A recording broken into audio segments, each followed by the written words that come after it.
Good evening and welcome to Trending Tonight, the only show on Indian primetime television where we care to explain the news behind the trend.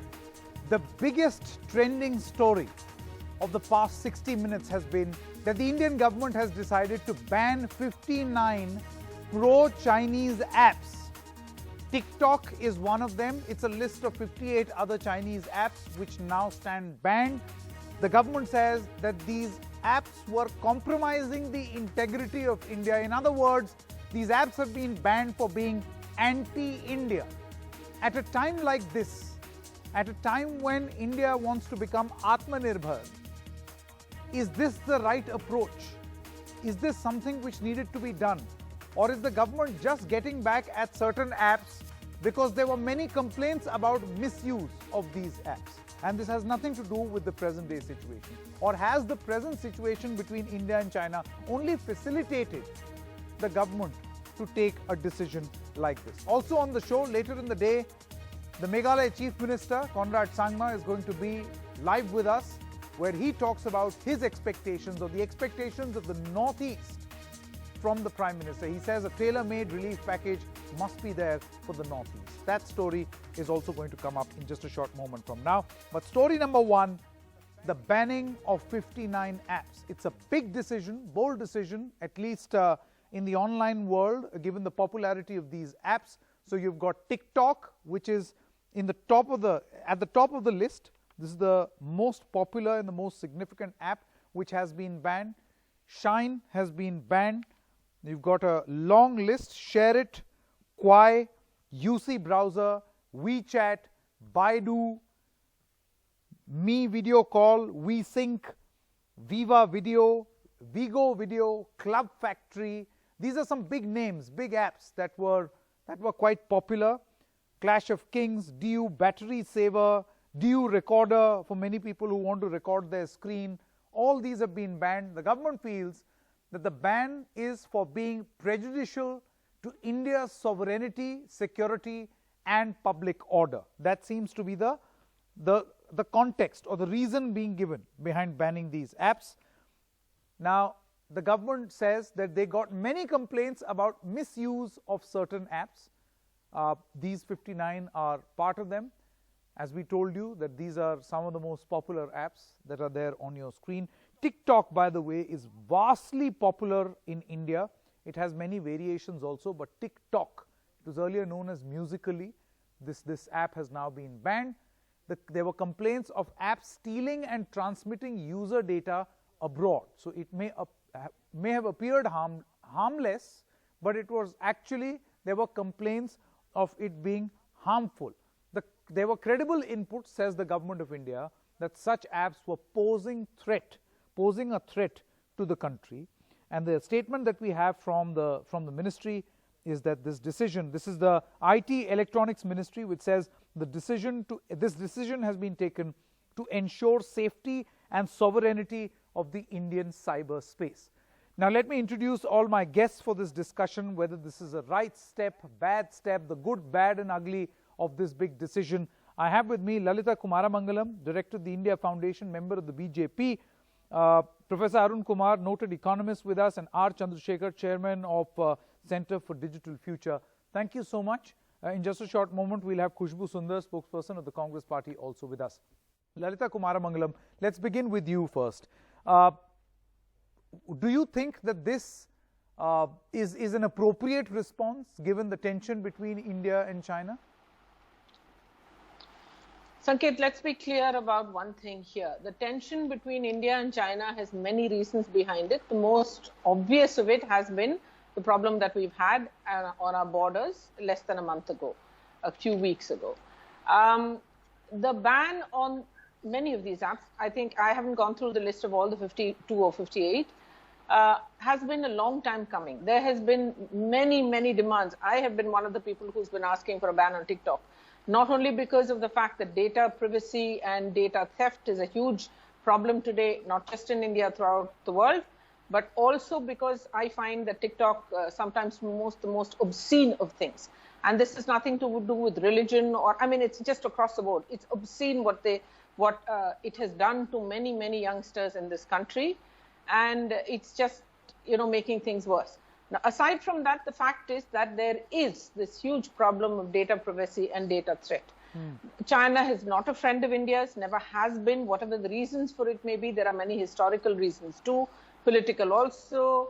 It's a very, very long debate, that is. Given the fact that China has also coming quite openly into our country, claiming our my areas. only submission over here, Lalita Kumaramangalam, my only submission over here is that if this is the reason of them compromising India's sovereignty, security and public order, then these are not well, if data theft and theft is happening. And theft. These are all complaints that have been with the government for a very long time. It's not something which has happened only this morning.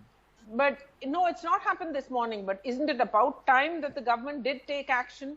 On the one hand, people keep saying, that this is happening. Why aren't you taking action? And when the government does take action, the opposite is now being said. No, opposite is not being said. I'm just saying the rationale. At this moment, see, your critics and your opponents are going to say that this may appear as a knee-jerk reaction. No, it's not a knee-jerk. You yourself said that this has been going on for a long time. Correct. I have been complaining about, individually I can tell you this. I have been complaining about TikTok for over a year.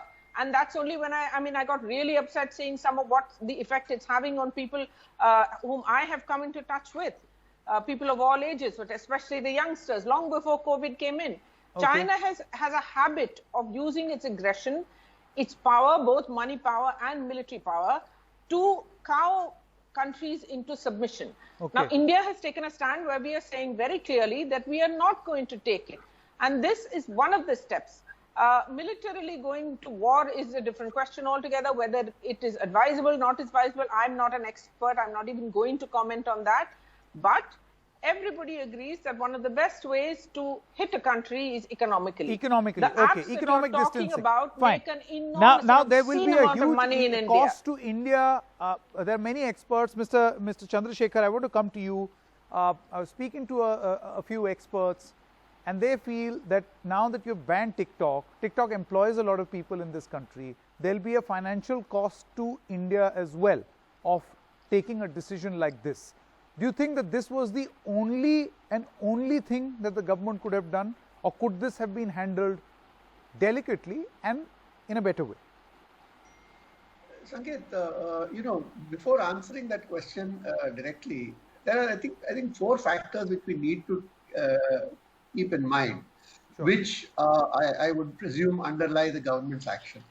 The first is that all of these platforms globally, including the platforms that have now been banned, about 59 of them, have access to mountains of individual customer information. And we all know that. And a lot of these platforms actually use that information for commercial purposes, which is more or less accepted, even if people are not very happy about it. But there's also a lot of intelligence that can be built up about each individual, a lot of profiling of each individual and the way they react, which gets built up. So it's a whole lot of information that gets built up, and many of these apps have a lot of users. TikTok, for example, has more than 200 million users. Absolutely. That's a lot of people, even for a country of India's size. The second is that the platforms can actually slant information by deciding what they allow and what they disallow on the platform. Mm-hmm. So that is again one power which automatically comes to any of these platforms. Mm. The third is that the platforms can actually mold public opinion by pushing information. Correct. And the examples of Cambridge Analytica and how they have done it to influence even political affiliations is now well known. No, but then Mr. Chandrasekhar, that same allegation has been made against Facebook and Twitter also. Yes. By that yardstick, you should ban them also. Let me come to the last part, Sanket, which is, I presume, the most critical factor at the moment. In addition to all these 3, which, as you said, are common to all platforms, irrespective of which is the country of origin or the country to which the parent company belongs. The fourth one is, in the case of a lot of these Chinese platforms, there have been a number of allegations, even if they have not been proven, of links to the government and links even to the PLA. Mm.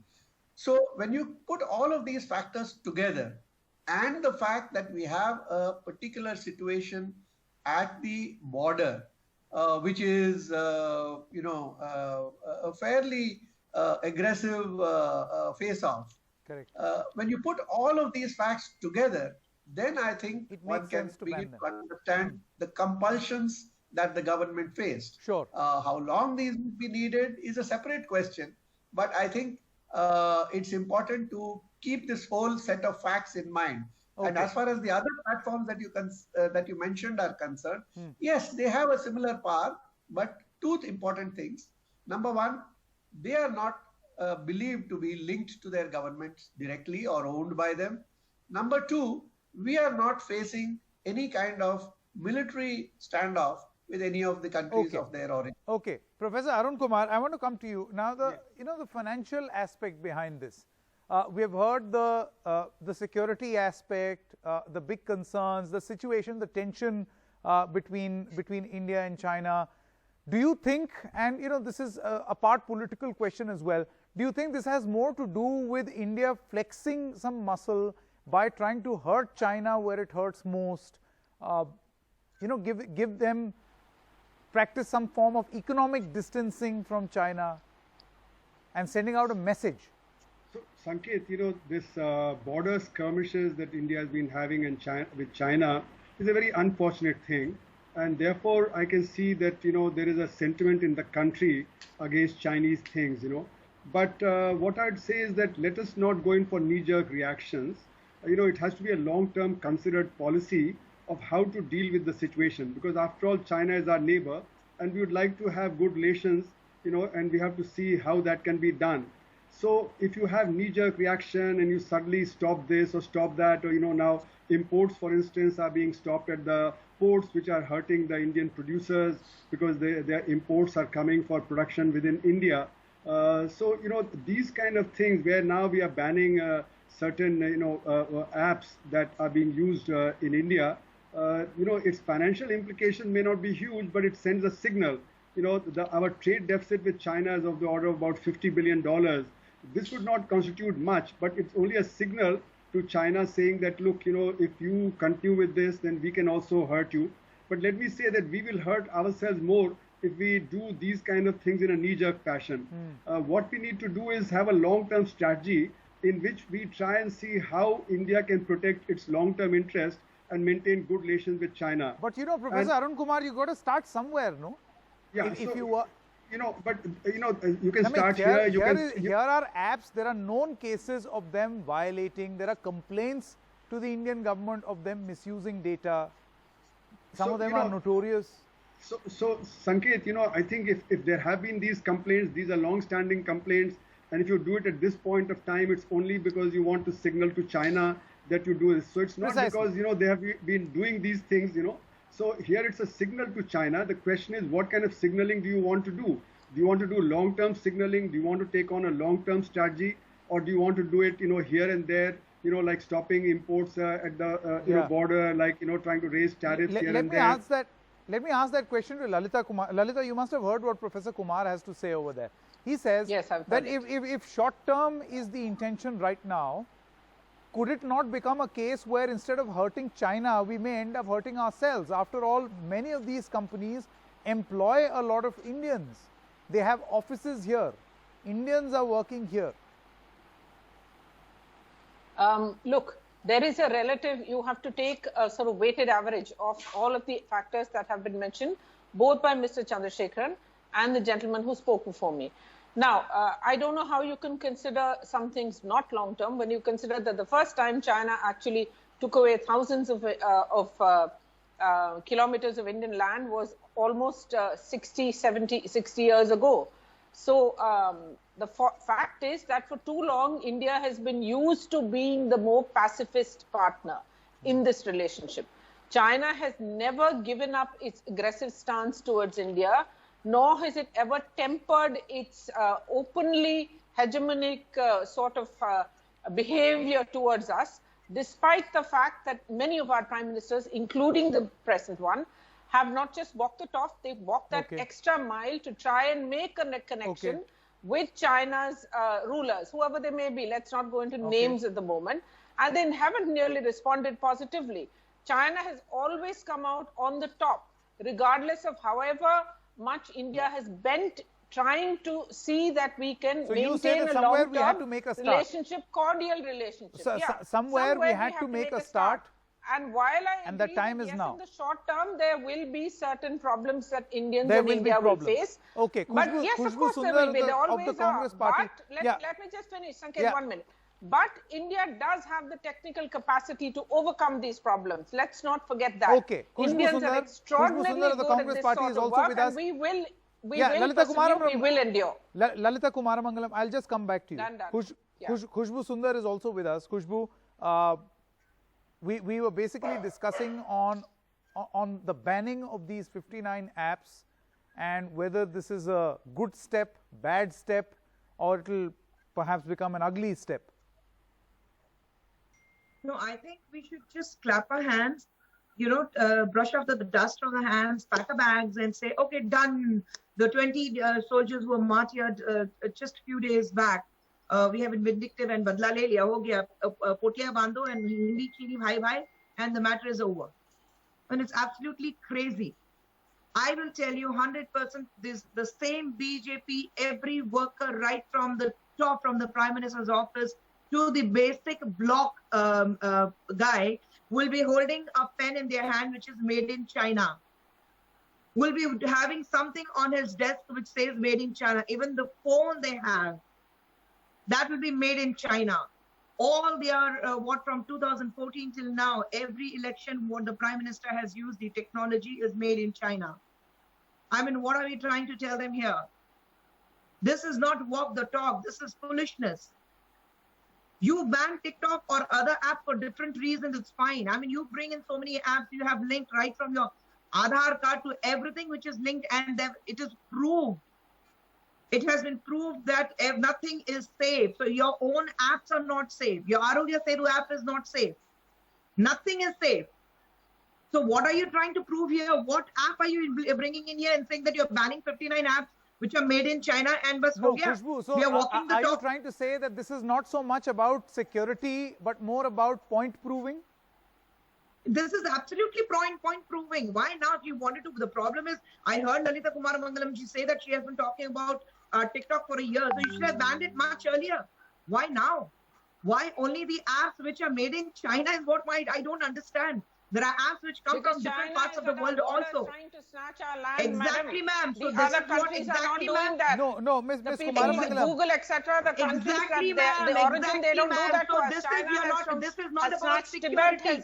They have done an enormous amount of... It is. When they take our land away from us, it snatches security away from the entire country. This is how you respond. Even we today's had we had an army your Prime Minister saying there are no intruders in the what country. world are you living in?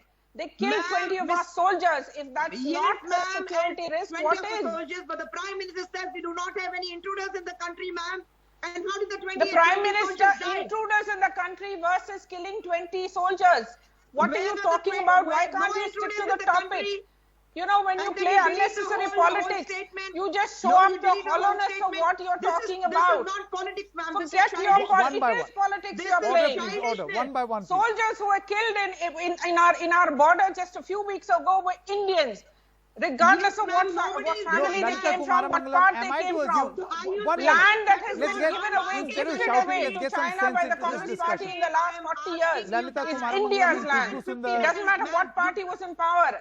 Most of it was given away when the Congress was in power. Let's not talk nonsense here, okay? If you want to find fault with the BJP, find fault with it where there is fault to find. Okay, order please. Indians will come up with apps that will match these apps. I can assure you that. It doesn't happen overnight.